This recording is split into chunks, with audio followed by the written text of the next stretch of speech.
Hello, everybody. Dr. Rick Wallace dropping in. I hope that everybody's having a good start to the week, whether you started yesterday, uh, like myself, or you're kicking off the week this morning. I hope that you are clear on what your goals are.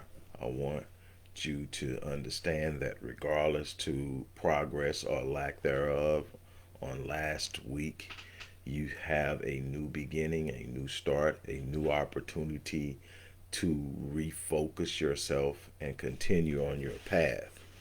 I wish I could make a promise to you that once you get things figured out, once you get things figured out, run smoothly. There are no hiccups, there are no setbacks. Everything is just grand in life. But unfortunately, that is not how things work. There is a consistent continuum that you are on, and this continuum is a tension that is completely pulled in opposite directions, and you move forward and you move backwards and you take 5 steps forward and you may take a few steps backwards, and there'll be a few times in life that you'll take a whole leap backwards, and it will be very frustrating, and you'll have to regain your composure, regain in many instances your confidence, and you'll have to rebuild. It's the I think the statistics show that the average millionaire goes broke 3 times over the course of their life, meaning that they make some bad business decisions, some bad investments,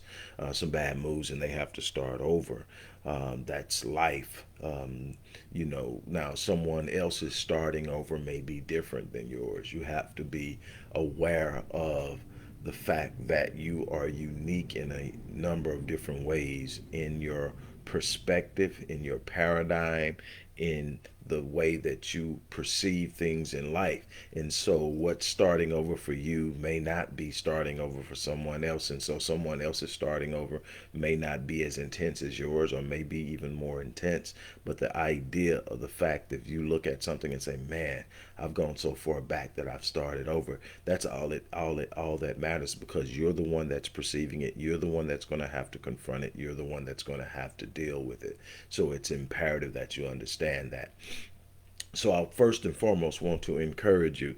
Today is Monday, so that means it's Money Monday. We're going to talk about the process, the principles, the importance of understanding how money operates. And one of the fallibilities kind of ties into what I just shared. One of the fallibilities about money is that once you got money, you always have money. Once you got money, nothing else goes wrong. Once you have money, you can fix everything. And so many other fallibilities. The truth of the matter is, money is an instrument. Money is an instrument through which you are able to do things that do matter to you. If there was no need to do anything or have anything that had any value or importance to you, money would be useless. So money is simply an instrument. You cannot view money as the end all be all. You cannot view money as the only instrument. And what I've learned is that even when money is funny, or when there's a situation where there's more of a need than there is liquid assets, so to speak, there are still other ways to get things done. The biggest resource you have isn't your money. Your biggest resource that you have is your resourcefulness, your ability to get things done even when you don't have the traditional sources available to you.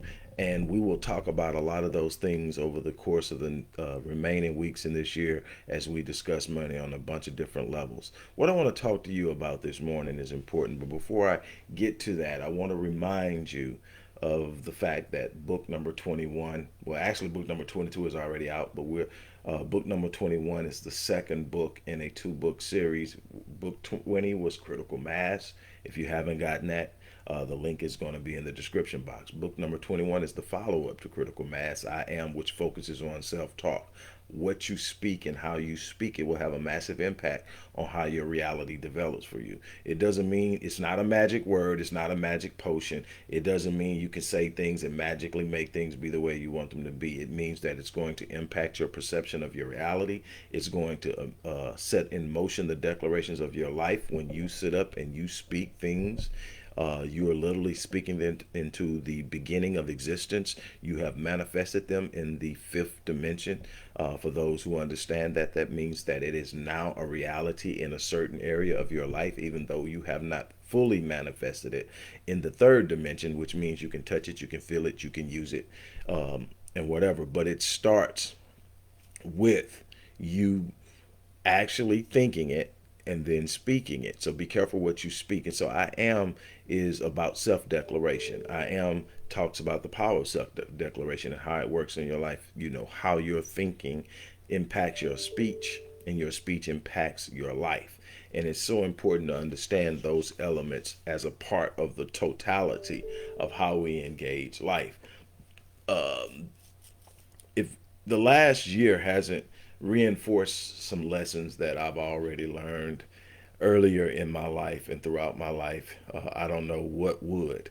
It has been a constant movement of isolating, um, oscillating realities. Up one minute, taking a hit the next minute, trying to make the adjustments, trying to make the moves, feeling pretty good and comfortable, and then getting another blow and having to make adjustments. But that's life. And the thing is, we have to be very careful about this expectation of once you get to a certain state that it's smooth sailing. You will have momentum. And you can see that, I guess, as a state of smooth sailing, but you got to know that the next challenge is coming.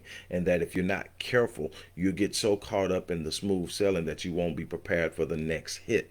And I don't mean go around thinking the sky is falling. That's not what I'm talking about. I'm talking about you have to be prepared for life's challenges because you don't get to circumvent the challenges of life. That's not how things work. You have to actually be prepared to take on the challenges of life because in taking on the challenges of life is where you actually get the growth. It's where you get to learn. It's where you become more uh, independent and stronger. It's where you develop the sense of confidence that says, you know what, I'm built for this. This is a tough time, but I'm built for this. I'm going through something now, but I'm built for this. This was not what I expected, but I built for this. I hate that I'm here, but I'm built for this. And that is so important. If you get to a place and you're not prepared for that, this is not what I expected moment. This is what not what this is what I this is not what I expected can literally take you down to some of the darkest places you could ever imagine. You have to be prepared to deal with the unexpected. And so that's the first thing I'm going to put with you. But what I want to talk to you about now in the way of money is the idea of how you go about getting money. And right now is an ideal time to talk about it because money is scarce for a lot of people. Whether you're a business owner, whether you're an employee, whether you are a CEO, you're finding out that money has a certain scarcity to it now. Money has a certain level of volatility to it now. The market isn't responding the way that everybody wants it to respond. Some people are taking hits in small business. People are taking hits in the stock market. People are taking hits in national chains. There's no one that's going unaffected no industry that's going unaffected. There may be a few companies that haven't been affected. Maybe some companies that are actually benefiting from it because they are ahead of the curve and they're actually capitalizing on the things that are going wrong and literally turning those into profit. That's a part of what's happening. What I want to talk about is the fact that you can't get so desperate that you take the idea but you don't have structure with it. And when I talk about structure, I'm talking about a blueprint. In other words, when you get an idea for a house, your first move isn't to call the builder or the contractor and say, this is the house I want. I want a room here, a room here. I want it that big, this small, this high, and I want it. And I need y'all to give it to me. No. When you sit up and you decide that you got your dream house that you want to build and you've got the image in your head, you sit down with the architect and the engineers to see how it's going to be done so that the house, number one, looks exactly the way you want it to look and it has specs and measurements so that it can actually come together and be built, but also that it's structurally it has a level of structural integrity. So you need the structural integrity, that you need the dynamics to actually connect and add up, that everything comes together and fits inside of the space that's provided. And so you have a blueprint drawn up. The blueprint is what you give to the contractors and the builders, and then they take it from there, and the contractors and the builders are going to call the electricians and the plumbers, and they're going to come lay the piping out. Then they'll pour the foundation, then they'll do the framing, and then they'll come and they'll start filling it in. For you know it, over time this thing comes together. But it comes together first and foremost because it started with a blueprint. And then, and one of the things that I do with my clients is I do a personality assessment and a disc assessment. A disc assessment deals with the type of person you are when accomplishing tasks. D stands for dominance, I stands for influence, S stands for steadiness, C stands for cautious or compliant. So everybody has cautious and compliant. So everybody has a personality. Dominant personality are the people who think outside the box, very rarely do what everybody else is doing, and they make moves. Those are going to be your people who are out at the top of things. But what if you pay attention? Every dominant personality has an I, S, and a C that works for them. The C will hardly ever be the dominant personality. That even when the C is the business owner, they will normally be fulfilling their business will be working for people with personalities or D modalities that need structure and direction. See what having a blueprint does. The C's are the people who provide the blueprint. In other words, if you look, the person who has this unbelievable, limitless ability to think of things normally is what you will call a right brainer, a person who ignores rationale, reason, and history. And it could have been said a million times that it's impossible, and the person on the right side of the brain will become creative enough to create it. Your inventors are right brainers. Your artists are right brainers. People with highly creative mindsets that ignore what the norm is are normally right brainers. The problem with right brainers is they lack structure. If they're predominantly right brain, that's not their strength. While they can practice it, while they can develop it, their natural proclivity is to come up with these unbelievable concepts and find ways to get them into the realm of reality. Well, the way that they do that is by finding people who are. I tell people all the time, if you put too much emphasis on strengthening your weaknesses and you start to neglect your strengths, you lose momentum. If your strength is something, focus on your strength, operate on your strength, and then associate yourself with people who are strong in areas where you're weak. You need to learn how to operate in a team. We spend so much time trying to be the end all be all and all so that we can say I did something, that we very rarely ever truly accomplish anything that is super spectacular, because we get caught up in the idea of I want it to be about me. I want my name on it. And the thing is, sometimes it takes multiple people with multiple gifts and multiple talents and multiple strengths. And so in essence, the D personality finds somebody with a C personality first before they even deal with the I and the S. They find somebody with a C personality, or they may get an I personality, an influencer, somebody they can sell their vision to and get them to find a C. But at the end of the day, the C is where you start. The C is the compliance. The C is the cautious. The C is the person that's going to consider all the variables. The C is the person that's going to sit up and lay out the blueprint. And so what you need to see for is the blueprint. The blueprint is what gives your idea, if you're a D, a dominant personality or a dominant performer, your idea needs structure, your idea needs scheme, and your idea needs direction. The C person gives it that. So in other words, if you're not a C person, you need to be aware and connected to a C person that can take the idea and give you the structure, the schematics, and the direction. Why? Because it's going to have the contingencies and all of the things that could happen and go wrong and prepare you for them. It doesn't mean everything's going to go perfect. It means that you'll be better prepared to deal with things when they don't. It means that you will have a clear idea of where you're headed and not just an idea of what you want.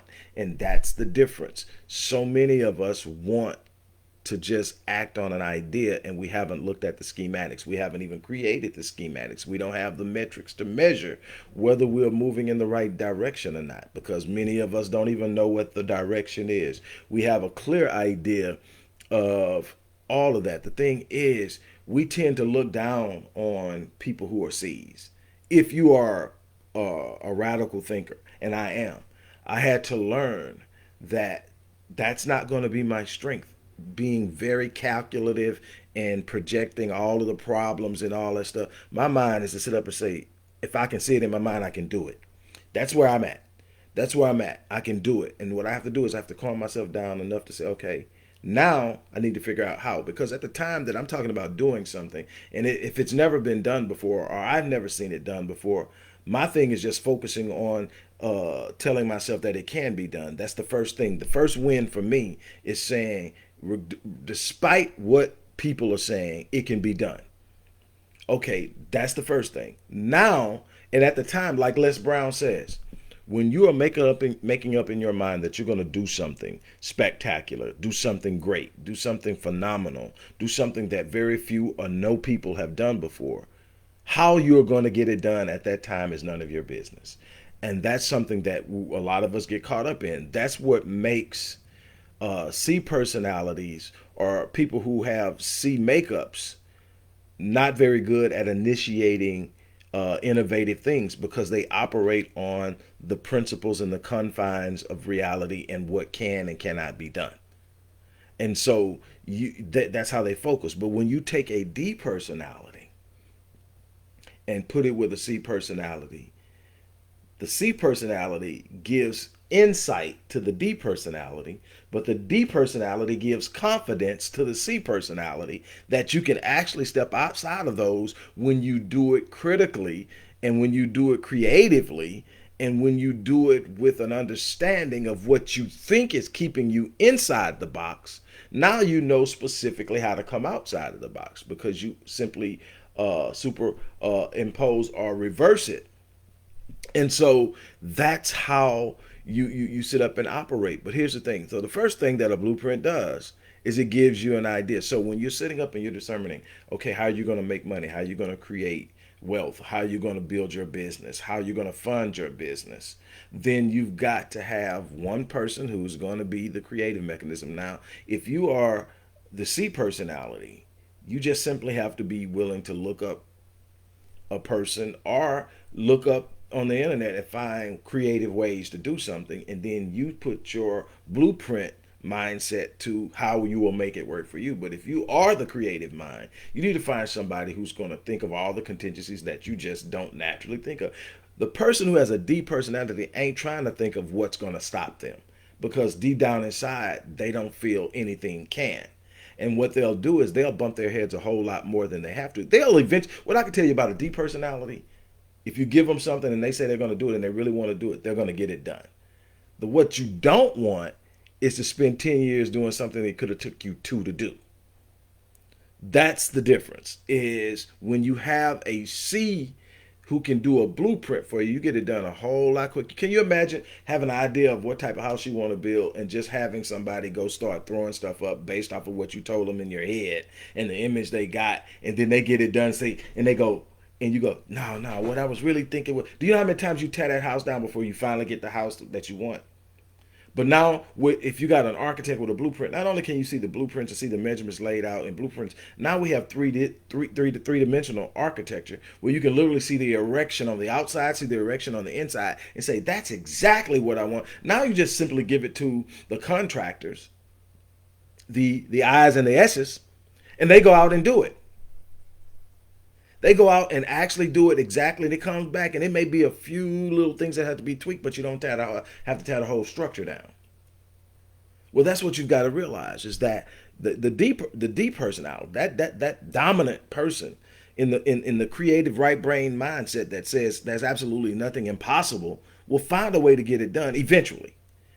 When you connect them with the C and you create the blueprint, all of a sudden they get it done quicker, more effectively, more efficiently. They become more sufficient because they understand.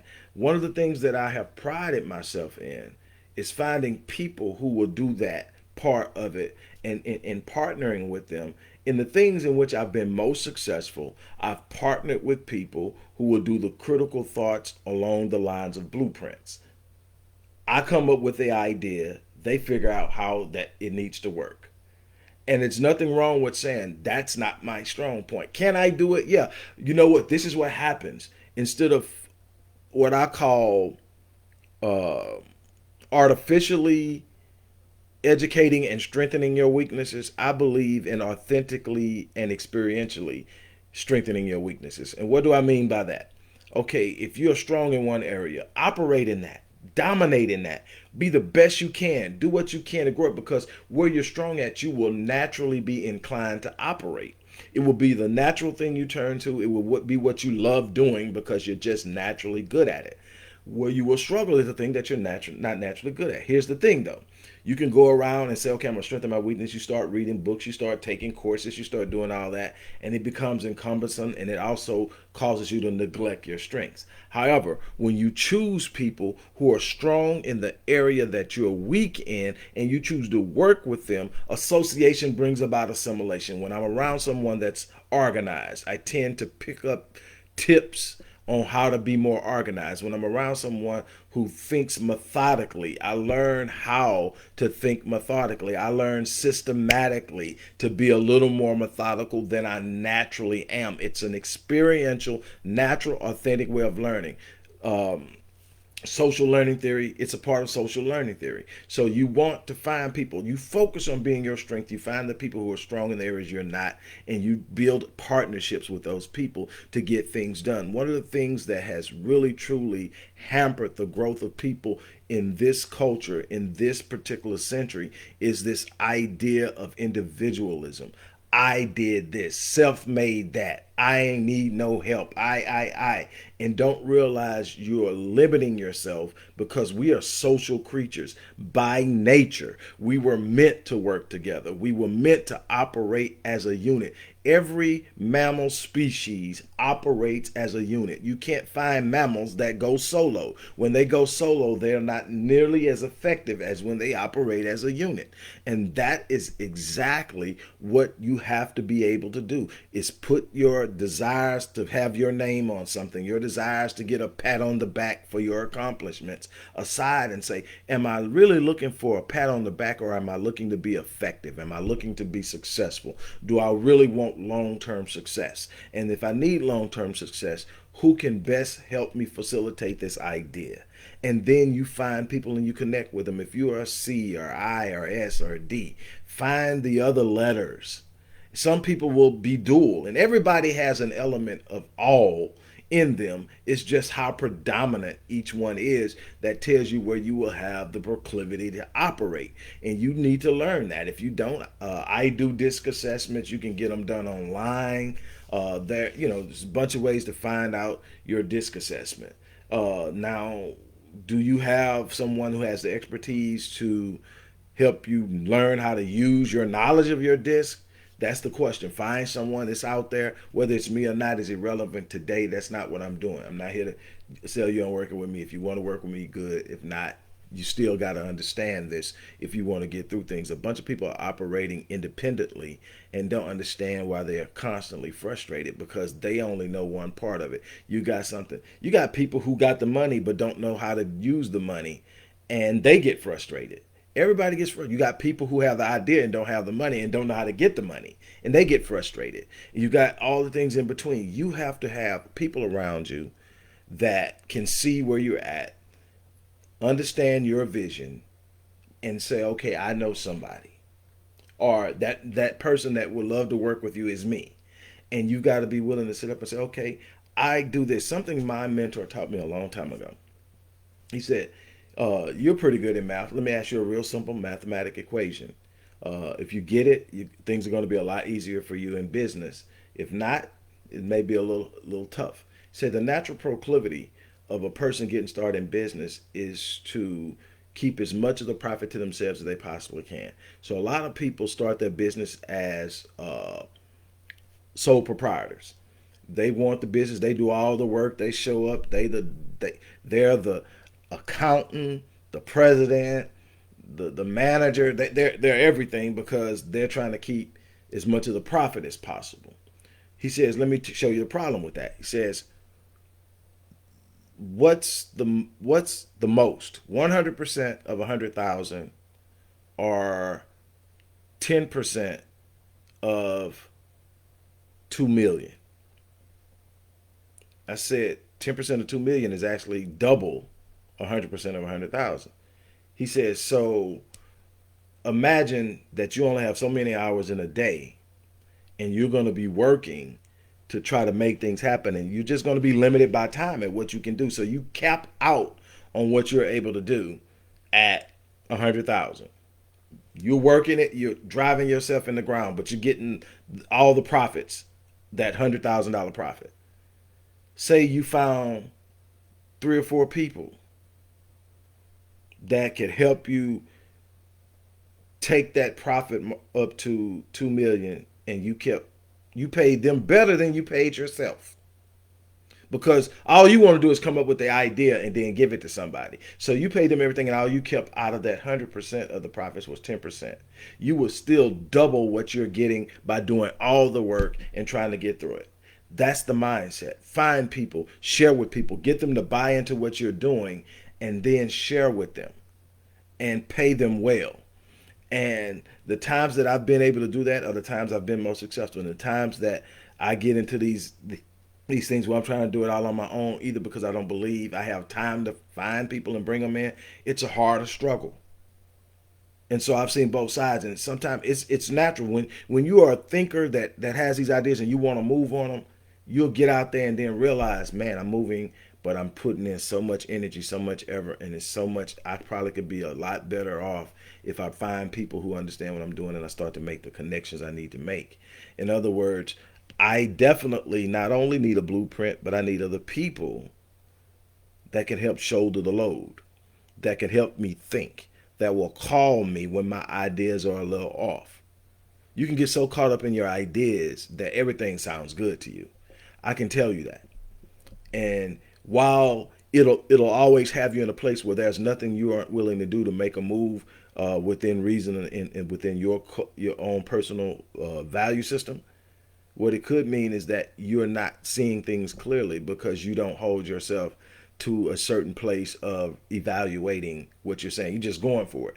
You know you'll get it. And eventually, if you're like me, you will get it. But it may take you longer. I'm sharing some life lessons with you, not just what I know because I've studied it, not because I've been taught, but because I've lived it. I've had these grand moments, and I've had these moments where I fought harder. And when I fought harder, I look back and I evaluate now, and sometimes I'm taking on more than I should. I'm trying to do it all on my own.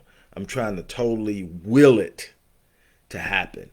And eventually, because I'm just that stubborn and I do have enough knowledge in areas of getting things done that I finally figure it out, the times in which I sit up and said, okay, this is what I'm going to do. Who's good at this?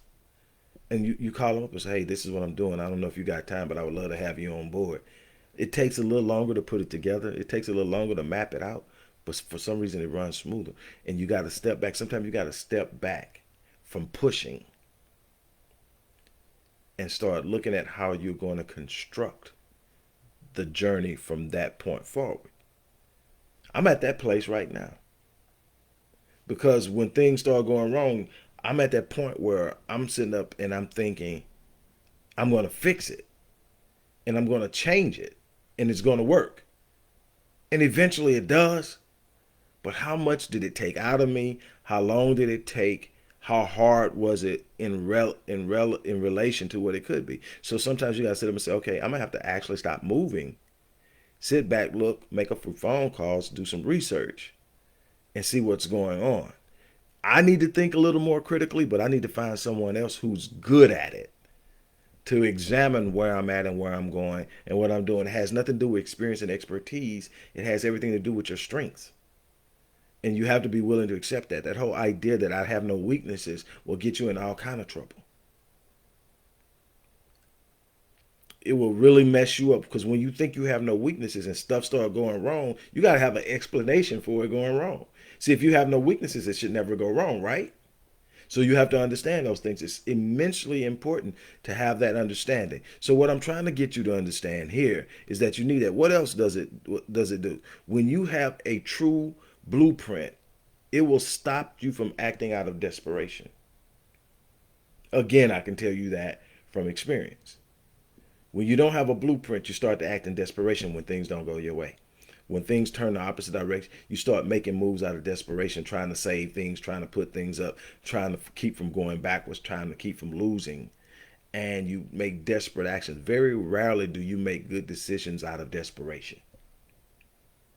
But when you have a blueprint, it's not out of desperation. You've come up with a great idea because you think outside of the box, but you've also put some reason to it. You've put some mechanisms of measurement to it. So now you can chart the progress and you can do something else. That's the next thing.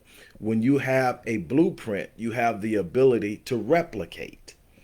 I can't tell you how important that is.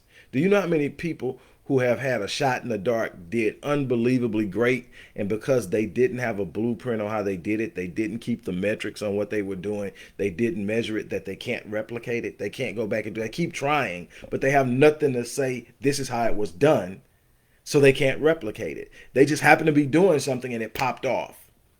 And they've been trying to replicate it for years and it won't happen again because they never drew up a blueprint. They never had the step-by-step mechanisms. I tell people all the time that you need to have a blueprint. In business, that blueprint is your business plan.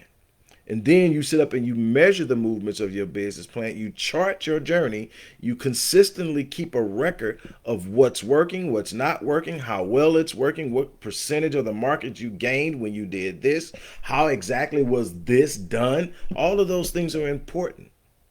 So if you're not good at it, you got to find somebody who is. But when you have a blueprint, or in the sense of business, a business plan, you sit up and you go, okay, this is how it's done. This is what needs to be done. And this is how it's done.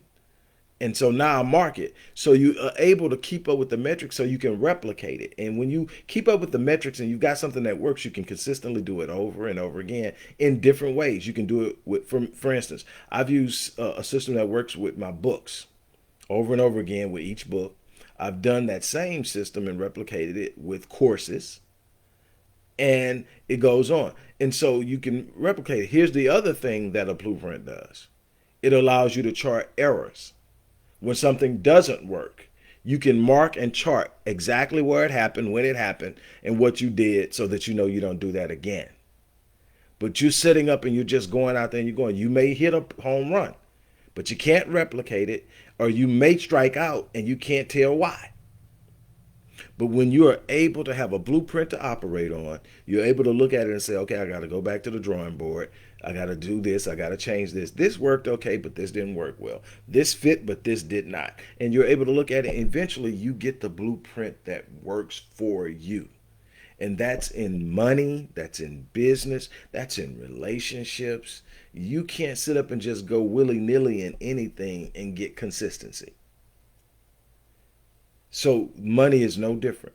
You've got to have a long-term blueprint. And yes, you're going to venture off of it. Yes, you're going to have times that the blueprint isn't working the way you thought it should work. You've got to have a mindset of understanding that life is going to throw curves at you.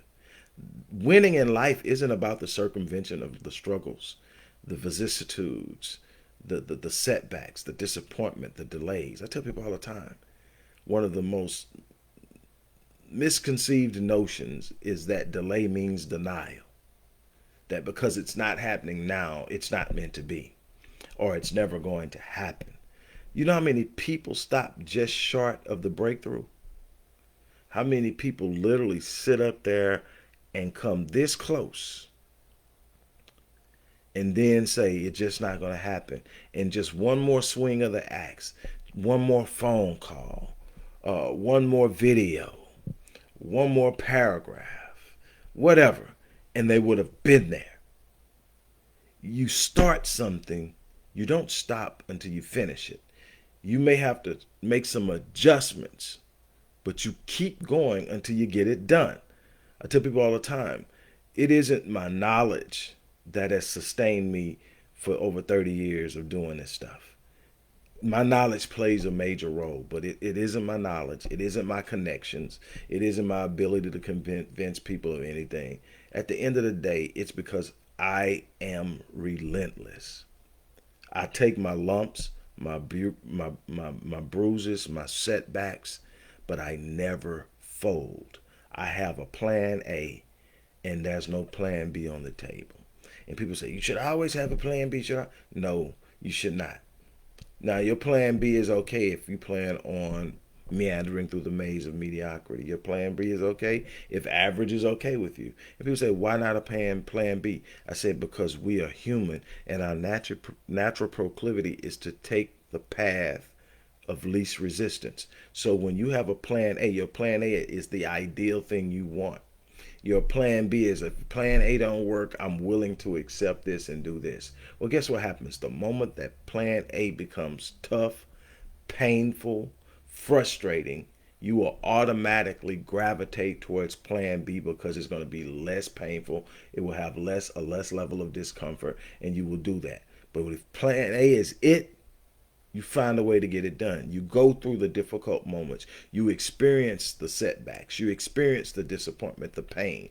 But you make up in your mind, I'm going to get it. I'm going to make the changes. I'm going to make the adjustments. I'm going to do what it takes. And you get there. It may take you a little longer than you anticipated. If you like me, you're always with these big ideas of how fast you can get something done.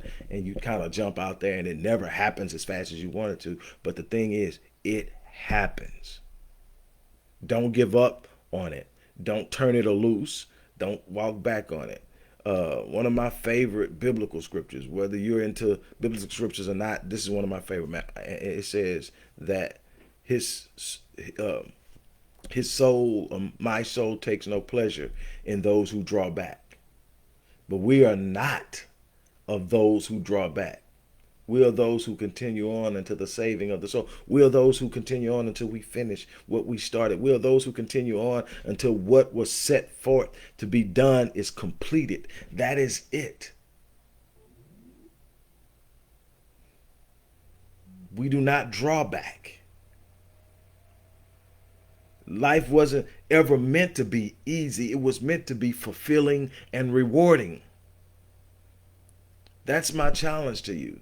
Stand up, get yourself together, find your strengths, find people who are strong in the areas you're not, show them how you can be mutually beneficial to one another, and then start making things happen. On that note, I'm going to get ready to get out of here. As I always say, I'm going to live my life on full. So at the end of this life, when I leave this place, I die on E. That means I'm not going to leave anything undone, any of my potential unfulfilled. I'm going to wake up every morning trying to give the world every ounce of me that it deserves that day. I'm not overextending myself. I'm simply spending what has to be spent as effectively and efficiently as I can each day. Because when those 86,400 seconds for today are finished, they're gone forever. If I sit up and I take them casually, I become a casualty. If I sit up and I don't invest in them wisely, I get less in return or I get crap in return. I am going to wake up every day and give it my best. Some days my best ain't as good as other days, but I refuse to sit up and just meander through. I refuse to be down and beaten down. I refuse to sit up and look at the mistakes of yesterday and feel sorry for myself so to the point that I can't do anything today. That's the mindset that I want you to have. Wake up every day and give life all you have for it that day. Go to sleep on E and then rejuvenate and replenish as you sleep and wake up revived and renewed and ready to do it again. You're going to get so much more out of life than coasting through it. And on that note, I'm out of here. You guys have an unbelievable day. Don't forget to click those links. Go get that the latest book. Well, it's not the latest book. Book 21 now has been replaced by book number 22, which is out and available for sale. It was released last week, so it's a lot going on. I'm trying to get some things done. Again, I encourage you to do the same thing. On that note, I'm out of here. You guys have an unbelievable day.